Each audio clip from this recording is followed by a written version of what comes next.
Allô à toi! J'espère que tu passes une belle journée. Hey, j'aime tellement ça, faire mes introductions un peu chantées comme ça parce que je suis de bonne humeur. Aujourd'hui, je partage un épisode de podcast sous forme de vidéo également. Donc, c'est une deuxième partie d'une entrevue que j'ai eu la chance de réaliser en collaboration avec Andréane et Nathalie, qui sont deux nutritionnistes qui travaillent pour Équilibre, un organisme qui vise à aider les gens à rétablir une belle relation avec leur poids, avec leur corps, avec leurs habitudes alimentaires. Donc, ils ont vraiment plein de petits champs d'expertise à travers différents volets de la santé globale et ils ont d'ailleurs créé plusieurs ressources dans le cadre de la journée internationale sans régime ou sans diète. Donc, il y a plein de documents à aller voir. Je vais te suggérer d'aller voir mon article de blog justement qui va se trouver dans la barre d'infos en bas ou si tu écoutes le podcast, ça se trouve dans la barre d'informations et l'article de blog va contenir plein de ressources, plein de références pour leur contenu. Il va contenir aussi le lien vers la première partie de l'entrevue dans laquelle on parlait beaucoup des diètes et de leur impact sur notre vie et on parlait aussi beaucoup du mouvement et de la journée sans diète. Donc, va voir ça. Sinon, je te suggère aussi d'aller t'abonner aux pages d'Équilibre sur Facebook et sur Instagram. Et sur ce, je vais te laisser sur l'entrevue avec Andréane et Nathalie, dans laquelle nous avons parlé de retrouver un bel équilibre, autant du point de vue alimentaire que du point de vue psychologique en période de confinement. Donc, bonjour les filles, comment vous allez? Mais ça va Bonjour, bien. ça va bien, merci. Oui, donc on se retrouve pour un deuxième épisode de podcast ensemble, dans lequel on va parler vraiment plus de l'alimentation en confinement, des pressions qu'on peut ressentir. Donc, j'aimerais ça commencer un peu avec une petite introduction du confinement. Donc, c'est quoi, en fait, les modifications qui pourraient arriver à notre alimentation en période de confinement? Donc, Il y en a tellement, en fait, des changements qui peuvent avoir lieu. Déjà, on n'a plus le même horaire nécessairement avec le travail. On n'a peut-être plus les mêmes revenus. Donc, c'est sûr que ça peut avoir un impact sur notre alimentation. Donc, il y a différentes façons. Là, je vais essayer de ne pas trop m'éparpiller, mais je vais essayer d'en nommer quelques-uns. Là. Donc, c'est sûr que plein de changements qui vont être associés plus au moment de manger. Là. Donc, on va pas nécessairement manger avec les mêmes personnes. Peut-être qu'on va manger maintenant seul parce qu'à la maison, on est confiné et qu'on peut pas manger avec les autres. Ou peut-être qu'avant, on mangeait seul puis maintenant, on va manger avec ses enfants. Donc, c'est pas du tout la même dynamique à table. Il y a aussi... on va peut-être, il va y avoir des changements là, dans les routines de repas. Disons, si vous étiez habitué de vous lever pour aller travailler, puis qu'il y avait l'heure du midi, il y avait la pause pour le repas, puis là, finalement, vous faites du télétravail à la maison, ben peut-être que vous allez manger pas nécessairement aux mêmes horaires qu'avant. Donc, ça peut changer la routine des repas pour ça. Le lieu va être différent pour certaines personnes. Il y en a qui mangeaient peut-être déjà à la maison, mais les 3 repas par jour, maintenant, c'est plus à la maison. Donc, ça change, puis c'est peut-être, il y a peut-être un petit peu moins de diversité dans notre milieu où on mange. Donc, ça peut avoir un impact là, sur l'alimentation. Je peux en parler maintenant, là, mais il y a le mouvement On mange ensemble là, qui est sur Instagram, qui peut être super intéressant pour les personnes qui veulent pas manger seules.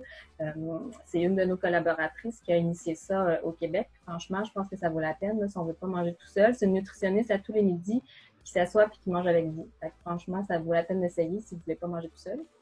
Sinon, il peut y avoir d'autres changements qui vont être associés plus à la façon dont on va faire l'épicerie, dont on fait les courses. Là. Le fait d'être confiné puis de pas pouvoir se déplacer autant qu'on voulait avant, ça fait qu'on va peut-être pas aller faire l'épicerie à la même place que d'habitude. Là, on n'a pas le droit de toucher à rien. Il faut qu'on prend une chose. Donc, si vous êtes comme nous, qui sommes habitués de regarder les étiquettes nutritionnelles, la liste des ingrédients, donc là, il faut s'en tenir.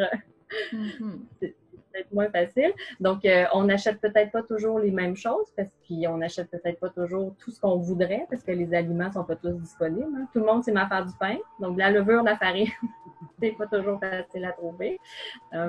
Donc, il faut faire avec les aliments qu'on trouve. On n'est pas obligé d'être dans un restaurant 5 étoiles. Là. On peut faire ça simple, ça va être super bon aussi. L'important, c'est d'apprécier ce qu'on met dans son assiette. Ça peut être des choses très, très simples. Mais je pense que le plus gros des changements qui va arriver avec l'alimentation, c'est que finalement, on veut peut-être limiter nos sorties à l'épicerie. Donc, on va peut-être acheter plus. Bon, si on est capable de gérer le stockage de ça à la maison. Donc, pour certaines personnes, se retrouver avec beaucoup d'aliments à la maison, mais ça peut être une source de stress, non? bon, là, j'ai mon épicerie pour 2 semaines et il faut pas que je la mange en une journée. Non, là, j'exagère un petit peu, là, mais je le vois chez nous, on est des super amateurs de fromage. Puis j'ai essayé d'acheter, donc d'habitude, on fait l'épicerie vraiment plus souvent. Puis là, acheter du fromage pour 2 semaines, puis avoir tout ça stocké dans le frigo, là, j'étais comme devenue un petit peu la caporale du fromage. Puis je me disais, hey, wow, là, je vais pas commencer à priver tout le monde à la maison parce qu'il faut qu'on se rende à 2 semaines avec le fromage. Donc, j'ai lâché prise aussi un petit peu avec ça. Puis je pense que c'est ça, un des mots d'ordre là, qui est important. Là. Puis il y en a d'autres dans les façons de gérer leur lien avec l'alimentation par rapport au confinement. Ça va être aussi, j'ai peur de manger tout le temps, finalement, là, de pas... Parce qu'on est toujours à la maison aussi avec l'accès facile au frigidaire ou au garde-manger. Au travail, souvent, les gens n'ont pas ça non plus. Hein? Oui, ça change beaucoup. D'avoir le petit tour magique. Oui. Oui. Non, mais j'ai vraiment ça de mon côté, moi, là. Moi, mon frigo est tout le temps à côté de moi, puis moi, je vis comme ça d'une manière ou d'une autre, là. Puis je le sais que c'est une tentation, c'est pas facile. Fait que les gens qui n'ont pas accès à ça en temps normal, ça fait une grosse différence. C'est sûr que quand ton garde-manger est à côté, puis que tu le sais que tu as fait de petites grignotines, le fun, ça te tente d'en prendre aux 5 minutes. Moi, des fois, je suis juste déconcentrée, puis je suis comme, ça, ce serait le fun que je mange. Ah, je pourrais manger quelque chose, mais j'ai pas faim. J'ai juste le goût de manger pour juste pas avoir à finir ce que j'ai à faire, tu sais. Je dois pas être la seule jeune à faire ça. Non, non, non. Non, puis je voyais qu'il y avait des parents, bon, c'est sûr que moi j'ai des enfants, là. Donc le réseau autour de moi, c'est des parents, mais qui avaient comme un peu peur aussi de se dire, mais là, j'ai beaucoup plus de moments où je peux manger, puisque la collation des enfants, on cuisine, parce que là, on faut trouver des activités à faire, on cuisine, qu'est-ce qu'on cuisine? Des gâteaux. Puis la peur de manger des gâteaux, ben là, je pense que c'est là où il faut aussi dédiaboliser les aliments, là. Il n'y a pas de mauvais aliments, il n'y a pas de meilleurs aliments, hein. Tous se valent. Hein, l'important, c'est de viser l'équilibre. Là. Oui. Je trouve qu'il y a un parallèle intéressant à faire entre le confinement et un peu ce qu'on vit avec l'alimentation, puis les régimes aussi. Tu parlais tantôt de la caporale du fromage. Bien, c'est sûr que si tu sais que tu peux pas, il est là, tu y vas-tu pas, ça amène un peu cette même notion-là qui est pour une raison des fois différente aussi, qui n'a pas du tout de lien avec le poids, mais cette espèce de piédestal du fromage ou de l'aliment qu'on veut pas trop manger pour que tu sois pas le gaspiller ou pour pas engraisser, ça ramène un peu ce parallèle-là. Donc, je pense que c'est intéressant aussi de remettre en perspective quand c'est par rapport au poids aussi, le fait que il faut essayer de trouver un équilibre là-dedans. Je trouve que c'est intéressant ce que tu dis, Cynthia, aussi, des fois, c'est juste pour se changer des idées, on n'a plus de travailler. Des fois, la motivation au travail, en conciliation travail-famille ou télétravail n'est pas toujours la même non plus qu'avec des collègues. Quand on s'ennuie au bureau, des fois, on va jaser un peu, ça nous fait du bien, mais là, qu'est-ce qu'il y a à côté de chez nous, pas à côté de chez nous, mais à côté de notre bureau, des fois, c'est bien de manger. Donc, je pense qu'un truc aussi pour essayer de voir comment avoir une alimentation plus équilibrée en confinement, c'est d'essayer de s'observer. Est-ce que quand je mange, comme tu as dit, tu l'as bien reconnu, je le sais, j'ai pas faim, je mange pour me désennuyer, ça peut être correct de temps en temps de faire ça, il n'y a pas de problème. On sait que l'alimentation, c'est quand même une source de réconfort, mais en même temps, si on mange pour se désennuyer, on mange pour se réconforter, parce qu'on est triste, on mange parce qu'on est frustré. Si c'est toujours l'alimentation qui patche un petit peu l'émotion, peut-être que là, ça vaut la peine de se questionner puis d'essayer de trouver des façons qui vont encore plus nous faire du bien que de manger, parce que si on mange un biscuit parce qu'on s'ennuie, ça va pas être aussi réconfortant que si on appelle notre ami pour échanger, se confier. C'est sûr que ça n'a pas le même impact. Si on mange parce qu'on est fatigué, qu'on a envie de se détendre, on peut peut-être prendre juste un bon bain avec de la musique. Si on mange parce qu'on s'ennuie, peut-être qu'on peut juste prendre une pause, accepter de faire d'autres choses, puis aller regarder une émission ou aller prendre une marche dehors parce qu'il fait beau. Donc, il faut encore une fois faire preuve de bienveillance, puis pas vouloir tout contrôler non plus, parce qu'on est dans une situation qui est exceptionnelle. Le confinement exceptionnel. Tout le monde vit ça partout sur la Terre en même temps. Donc, il ne faut pas non plus, en plus de toute la pression, de l'incertitude financière, du travail, de la peur de la maladie, de tout ça, de moins voir nos proches, c'est dommage de se rajouter une pression supplémentaire par rapport à la crainte de prendre du poids. Tu m'as parlé tantôt dans l'autre balado sur la Journée internationale sans diète, Nathalie, mais la charge mentale des régimes, toute la charge mentale de cette pression-là, de ce calcul-là, déjà, on a une charge mentale COVID assez importante. Donc, si en plus, on se rajoute cette charge mentale-là d'alimentation, ça commence à faire pas mal lourd sur les épaules. Donc, d'accepter un peu aussi d'être bienveillant. Puis, c'est pas mal de se réconforter avec la nourriture non plus. Tu sais, on peut avoir envie, quand il neige en avril, qu'on est tanné, là, de se faire une bonne soupe chaude réconfortante. C'est réconfortant. Ça veut pas dire que pour se réconforter, on mange trop ou on mange des aliments aussi qui sont déséquilibrés. Là, c'est vraiment juste de penser à ce qu'on a envie, ce qui nous fait plaisir. Si on a le goût en famille un samedi soir de se faire le pudding chaud beurre de ses parents ou de sa grand-mère parce que ça nous fait du bien et ça nous rappelle des bons moments en famille, on peut le faire aussi sans culpabilité. Il ne faut pas trop calculer non plus. Il faut se rendre compte que c'est une situation exceptionnelle. Tu sais, c'est un peu comme le temps des fêtes. Le temps des fêtes, c'est sûr que c'est associé avec du social, du joyeux, des festivités, mais c'est une période aussi où notre alimentation va être chamboulée. C'est un peu la même chose en ce moment. On a des repères alimentaires qui sont plus comme d'habitude. Mais en même temps, c'est une situation qui va être le plus temporaire possible, on espère. C'est sûr qu'on n'a pas de contrôle sur la fin. Quand c'est la fin du temps des fêtes, ben on reprend nos habitudes, puis si on a gagné quelques livres, notre poids va revenir à la normale. Ça va être la même chose après le confinement, mais c'est juste qu'on n'a pas le contrôle sur quand est-ce que ça va finir. Mais tu sais, je pense quand même qu'il faut essayer de ne pas se mettre une pression supplémentaire par rapport à ça, d'essayer de s'observer, puis d'être bienveillant, puis d'accepter des fois que la nourriture peut réconforter. Puis on a le droit de manger un morceau de chocolat des fois devant la télé, même si on n'a pas faim une fois de temps en temps, parce que ça nous réconforte. Mais d'essayer de trouver des moyens aussi qui vont encore plus nous faire du bien à long terme. Oui, mon Dieu, c'est exactement ça. Puis je confirme aussi que des fois, c'est ça, même nous, justement, en tant que nutritionniste, on a des petits aliments qui nous font plaisir, puis on les mange pas nécessairement parce qu'on a faim. Des fois, ça arrive qu'on les mange pour d'autres raisons, puis c'est normal. C'est tout à fait humain de faire ça, puis de pouvoir avoir certaines habitudes qui ne sont pas nécessairement dans les guidelines officielles, de tout manger à la fin, puis tout manger quand tu n'as plus faim, t'arrêtes de manger. D'ailleurs, bouger, des fois, elle est le fun, puis j'ai le goût de la manger, même si je sais que j'ai plus faim. Je suis consciente que j'ai plus faim, mais je la mange quand même en ayant bougé parce que c'était vraiment bon, puis que c'est là que je vais la manger. Des fois, j'ai le contrôle sur ça, puis il faut aussi savoir que, justement, on peut un petit peu déroger des critères de base. Donc, on en a parlé un petit peu plus tôt, justement, dans les précédentes réponses, mais est-ce que vous avez des trucs concrets pour pouvoir continuer à avoir une relation saine, ou en tout cas développer une relation saine avec notre poids et notre alimentation en période de confinement? Ben oui, des trucs, c'est sûr qu'on en a tout le temps. Hein?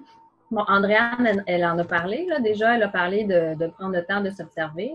Un autre truc, je pense, qui serait bien en lien avec notre thématique de la Journée internationale sans diète, c'est quand même de penser à mettre sa balance de côté. Je pense que là, on n'a pas besoin de savoir pendant les quelques semaines, j'espère, faut pas avoir besoin de le dire en mois, de confinement, combien de grammes de livres on prend tous les jours, là, c'est pas nécessaire. On essaie de focaliser sur autre chose. Hein, ce qu'on veut, là, on reste entre les murs de notre maison, ben, c'est de se trouver beau lorsqu'on se regarde dans le miroir, de se sentir bien. Donc, ben, on s'habille, on fait des choses pour que lorsqu'on voit son reflet dans le miroir, là, ben, justement, on se trouve beau. Puis peut-être que ça peut être d'être en mou, c'est comme ça qu'on est bien, qu'on est beau. Peut-être que ça peut être de se mettre une robe. Je pense que c'est Martin Mac qui a conseillé de faire les vendredis soirs, là, on s'habille chic puis on se fait un petit repas ensemble. Ben pourquoi pas, tu sais, d'essayer de sortir d'une petite routine de confinement dans la vie de tous les jours, ça peut faire du bien. Là. Un autre truc aussi, je pense que c'est important, là, parce qu'on a vu beaucoup de choses sur les réseaux sociaux de avant, après, mais d'une personne qui était mince avant puis grosse après le confinement. Là, je pense que du contenu grossophobe comme ça, on n'est peut-être pas obligé de regarder ça. Je pense que ça fait pas du bien, on n'a pas besoin de ça. Pensez plutôt, là, j'ai vu une belle image passer, là, que une chenille, ça va dans un cocon, ça devient un papillon à la fin. Là. J'aime mieux cette image-là du confinement que le avant, après, du mince et du gros. Je pense que ça fait plus de bien. Donc, essayez d'aller voir des sites Internet qui font du bien. Je pense que Cynthia, justement, tout ton contenu que tu mets, c'est en lien avec ça. Allez voir Équilibre, essayez de trouver des ressources aussi. Là. Il y a d'autres personnes aussi qui font... qui mettent en ligne du contenu, qui font du bien, puis qui sont en lien avec développer une relation saine avec son corps et la nourriture. Là, je peux penser à Luni, à tous les collaborateurs d'Équilibre. Là, je ne vais pas tous les nommer parce que je ne veux pas faire de favoritisme. Il y a d'autres balados aussi, comme celle de Bernard et de Catherine, donc ça s'appelle On déjeune. Il y en a plein sur Internet qui font du bien, donc on n'est pas obligé d'aller voir ce qui fait un petit peu moins de bien. Puis si on n'a pas envie d'aller sur les réseaux sociaux, ben, il y a des livres aussi qui abordent ces thématiques-là puis qui peuvent faire du bien. Là, je suis tombée dans une bande de garage sur le livre Cher corps de Léa Bordier. Puis franchement, c'est une BD, ça se lit super bien. Puis c'est plein de petits messages de femmes qui parlent de leur relation avec leur corps et avec la nourriture, mais de façon c'est positif, là, ça fait du bien. Donc, je pense que ça aussi, ça peut aider là, de voir que oui, c'est des choses positives. Là, on en a besoin dans une période de confinement. de les lire, puis je dirais aussi de les dire soi-même à son entourage, parce qu'il y a beaucoup de commentaires, comme tu dis, par rapport au poids. Il y a l'Association pour la santé publique du Québec aussi, avec la Coalition Poids, qui ont fait un sondage sur le confinement, puis sur l'impact un peu sur l'alimentation, la relation avec le corps, et on voit que 34% de la population était plus préoccupée par son poids depuis les 2 premières semaines du confinement. Là, c'est un sondage qui a été fait au début, et on voit, comme tu dis, passer sur les réseaux sociaux, toutes sortes de choses. Fait que moi aussi, je suis sensible au fait que les enfants qui entendent tout ça autour aussi, on veut pas non plus générer une anxiété par rapport au poids chez eux ou leur faire peur à eux aussi, leur faire craindre de prendre du poids. Donc, c'est important aussi, juste soi-même, de se poser des questions sur les commentaires qu'on fait. Puis des fois, c'est un peu, tu sais, tannant de toujours entendre, là, je vais manger ça, je vais prendre du poids. Donc, vraiment d'essayer de prendre un recul par rapport à ça, de vivre sa vie, ses émotions. Puis peut-être aussi de se laisser un certain recul pour évaluer la qualité de son alimentation, parce qu'on le dit souvent depuis très longtemps, tu sais, c'est pas un aliment ou un repas qui va déséquilibrer l'alimentation. Tu sais, une alimentation équilibrée, ça s'évalue sur une semaine, disons, mais peut-être qu'en période de confinement, il faut évaluer ça sur quelques mois, tu sais, pour voir aussi que les habitudes en général qu'on a versus les habitudes qu'on a maintenant, c'est peut-être différent. Donc, ça aussi, je pense que c'est un truc, c'est de se donner un petit peu de recul par rapport à l'évaluation de la qualité de notre alimentation, de faire attention aux commentaires qu'on peut faire aussi, là, puis en mettant vraiment d'avoir du plaisir à manger seul ou en famille, ou comme tu disais tantôt, Nathalie, je pense que les initiatives de manger ensemble ou de faire de la cuisine ensemble même, tu sais, il faut s'écouter là-dedans. Si on n'aime pas ça cuisiner, ben peut-être que temporairement, on peut se dire que on commande quelques trucs de temps en temps pour s'alléger la tâche, ou on en fait plus, après ça, on est débarrassé. Puis au contraire, si on aime ça cuisiner, ben on prend le temps de le faire, puis on se ressource là-dedans, puis on s'échange des recettes entre amis aussi. Donc, il y a quand même une façon de rester en contact. Et je pense qu'une des belle chose qui sort de tout ça, c'est que même si on est éloigné physiquement, on est de plus en plus proche aussi virtuellement. Il y a plein de trucs qui se partagent, donc on peut en parler aussi à des amis ou se faire des groupes de soutien par rapport à ces questions-là aussi sur les réseaux sociaux pour s'aider, en parler avec notre entourage. Même à des professionnels de la santé, il y a beaucoup de lignes aussi d'écoute ou de services qui sont offerts pour les gens qui commencent à avoir de la difficulté avec le confinement, mais aussi avec l'alimentation, le corps. Donc, n'hésitez pas à utiliser ces ressources-là aussi. Là. Oui, hey, mon Dieu, ça fait des belles ressources. Je vais tout mettre ça sur le lien. En fait, le lien va dans la barre d'infos en bas de la vidéo. Pour ceux qui écoutent le podcast, vous allez le voir aussi dans la barre de description. Et il va y avoir un lien vers l'article de blog dans lequel je vais résumer toutes ces belles ressources-là. Puis j'aimerais ça ajouter 2 petites choses. En fait, on a parlé de live, donc des personnes qui cuisinent en direct devant leur caméra et qui partagent ça à leur communauté. Moi, j'ai 2 personnes en tête que je voudrais proposer aux gens qui écoutent en ce moment le podcast. J'ai mon amie nutritionniste qui s'appelle Sandra pour Maman mange bien. Donc, elle partage des recettes avec ses enfants qui sont plus jeunes. Donc, c'est super le fun. Puis, il y a aussi Nancy qui est pour le blog 5 fourchettes, qui cuisine aussi avec ses enfants qui sont un peu plus vieux. Donc, 2 styles différents, mais c'est vraiment super le fun de pouvoir les voir cuisiner. Tu sais, des fois, on fait des petites erreurs, puis on remarque justement comment ils font pour pouvoir ajuster. Des fois, des enfants, ben, ils en ont partout, puis ça fait partie du plaisir. Fait que c'est vraiment intéressant. Fait que là, j'ai complété justement l'entrevue avec une petite partie de questions en rafale. Puis je pose toujours ces questions-là à mes invités parce que je trouve ça tout le temps le fun de savoir où vous vous situez là-dedans. Donc, vous, est-ce que vous êtes plus sucré ou salé dans la vie? Les 2, mais avec un petit penchant pour le sucre quand même. Oui. OK. Moi, je suis plus sucrée. C'est ça, si vous avez une seule chose à choisir, mettons, qu'est-ce que vous mangeriez bien souvent? Des crêpes. Des crêpes salées ou sucrées, les 2? Les 2, mais c'est sûr que les crêpes sucrées, c'est meilleur. Oui. Sirop d'érable, c'est-tu dans tes goûts? Oui. Oui. Bon. Produit du Québec, c'est parfait ces temps-ci, ça, encourageant l'achat local. Puis moi, c'est drôle parce que quand je regardais le document pour se préparer ensemble, Nathalie et moi, je voyais que tu avais écrit les crêpes, je me disais, moi, c'est la crème glacée. Puis après ça, j'ai relu la question, je me disais repas, mais on a chacun répondu quand même crêpes et crème glacée. Fait que je trouvais ça intéressant par rapport à notre façon de voir les choses. Oui, ben c'est vraiment cool pour de vrai de pouvoir avoir certains aliments qui ne sont pas nécessairement catégorisés. Tu sais, une collation, un dessert, peu importe. Des fois, on a envie de manger ça, puis c'est ça qui va nous faire du bien, même si c'est pas l'heure nécessairement de manger telle chose. Moi, en tout cas, je mange des déjeuners toute la journée. Donc, pour ceux qui ne le savaient pas, je mange souvent des déjeuners pour souper. Puis justement, des crêpes salées, ça pourrait être un bon souper, tu sais, puis ça fait comme un brunch un peu, là. C'est mon style. Fait que c'est ça. Puis sinon, quel est votre livre de nutrition ou de cuisine favori? En ce moment, je suis un petit peu dans la mode là, du Anti-Diet de Chris Harrison, où je lis beaucoup là, sur l'alimentation intuitive. Donc, je suis un peu là-dedans. Il faut que je le finisse moi aussi, puis je vais faire une vidéo là-dessus, justement, avec mon avis sur la question. Là, je pense que je suis rendue à la moitié, mais je l'écoute en version audio, donc c'est peut-être un peu moins pratique pour prendre des notes. Ah oui, c'est un petit peu bon. Ouais. Moi, j'aime beaucoup la cuisine de Jean-Philippe. Je trouve que c'est une manière d'apprivoiser l'alimentation végé qui plaît à nos chums, à nos enfants aussi. Il y a plein de livres de recettes intéressants, mais je trouve que ces recettes sont assez efficaces à faire dans le temps du confinement ou du manque de temps. C'est pas. Oui, exactement. Les tofu, justement, classiques. Là, je pense que les tofu Général Tao aussi, ça passe très bien là, pour commencer. Là, on en a parlé beaucoup dans d'autres épisodes de podcast. D'ailleurs, pour ceux qui n'ont pas vu ça, il y en a un sur le tofu, un épisode complet de podcast, puis il y a tellement de mythes par rapport à ça. C'est si bon, mon Dieu, du tofu, il faut apprivoiser cet aliment-là. Bon, c'est sûr qu'il y en a qui n'aiment pas ça puis qui n'aimeront jamais ça, mais donnez-lui une chance, le tofu, c'est vraiment bon. Les légumineuses aussi. Donc, on intègre ça au menu si on est capable, c'est toujours plaisant. Et puis sinon, qu'est-ce que vous aimez le plus cuisiner dans la vie? Les gâteaux, toutes sortes. Les muffins, les biscuits, les gâteaux. Ce qui est sucré, finalement. Je suis peut-être plus sucrée. Hein? Quand on en parle, des fois, on réalise, oui, finalement, j'aime vraiment ça, le sucré.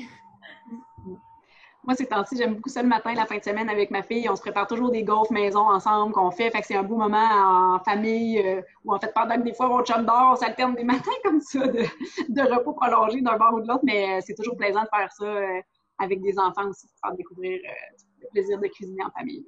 Ah mon Dieu, ça, c'est tellement des souvenirs aussi, moi, que j'ai des fois là, de mon enfance. Puis en fait, quand j'étais plus vieille, aussi toute la période, justement, entourant le temps des fêtes, là, on cuisinait beaucoup de choses en prévision des parties de Noël. Ben là, en ce moment, on peut prendre le temps de cuisiner certains petits trucs qui nous font vraiment plaisir ou cuisiner nos repas avec les enfants, justement, puis leur donner une petite tâche. Des fois, c'est le fun pour eux d'avoir un sentiment d'accomplissement.